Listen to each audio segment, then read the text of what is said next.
সরস্বতী প্রতিমা চুরির অভিযোগ উঠল বিজেপি কর্মীর বিরুদ্ধে। এমনই চাঞ্চল্যকর ঘটনা ঘটেছে নদিয়ার শান্তিপুর থানার বেলঘড়িয়া 1 নম্বর গ্রাম পঞ্চায়েতের বেলঘড়িয়া গ্রামে।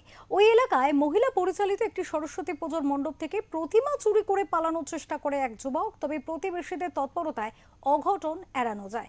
অভিযোগ, শুক্রবার রাত্রে আনুমানিক 12টা নাগাদ ওই যুবক মণ্ডপে ঢুকে সরস্বতী প্রতিমা নিয়ে চম্পট দেওয়ার চেষ্টা করে। স্থানীয় সূত্রে জানা গিয়েছে, অভিযুক্ত যুবকের নাম সুবীর বিশ্বাস। স্থানীয়দের একাংশের দাবি, সুবীর বিশ্বাস ভারতীয় জনতা পার্টির সঙ্গে যুক্ত। স্থানীয় বাসিন্দারা দোষী দৃষ্টান্তমূলক শাস্তির দাবি জানিয়েছেন। পুলিশ পুরো ঘটনার তদন্ত শুরু করলেও এই ঘটনার প্রতিবাদে নেমেছে তৃণমূল কংগ্রেস। তৃণমূলের দাবি, অভিযুক্তকে চিহ্নিতকরণ করে পুলিশ কঠিন থেকে কঠিনতম শাস্তির ব্যবস্থা করুক।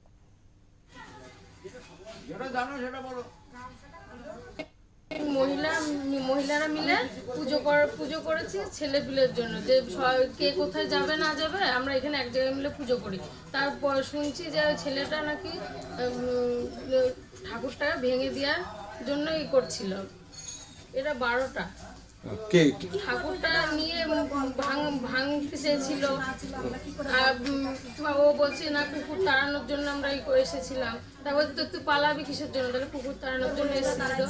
দাঁড়িয়ে থেকে সে বলতে পারতো যে না আমরা কুকুর তাড়িয়েছি, সে দৌড়ে চলে গেল কেন? তাহলে ওর একটু শাস্তি দেওয়ারও দরকার, যে কেন করবে এই জিনিসগুলো। আমরা তো ছেলেপিলের জন্য তো জিনিসগুলো, ওরও তো বাচ্চাটা এসে পুজো করেছে, প্রসাদ নিয়ে সবাই তো আমরা করেছি না, কেন করবে এই জিনিসগুলো? তাহলে সুবীর বিশ্বাস যে ওই বুথের BLA 2 এর দায়িত্ব পালন করেছিল, সেই সুবীর বিশ্বাসকে গতকাল রাত্রে ওই গ্রামের মানুষ সকলে দেখেছে।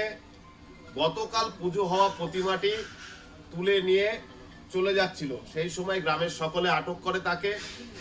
এতে যেমন হিন্দু ধর্ম এবং সংস্কৃতির উপরে আঘাত আসে, তার সঙ্গে সঙ্গে আপনারা খেয়াল করেছেন সারা রাজ্য এবং দেশ জুড়ে প্রথমে তারা প্রতিমা ভাঙছে, পুজোর প্যান্ডেলে আঘাত করছে, পরবর্তীতে সেটা অন্য ধর্মের মানুষের উপরে চাপিয়ে দিয়ে সাম্প্রদায়িক অশান্তির সৃষ্টি করছে।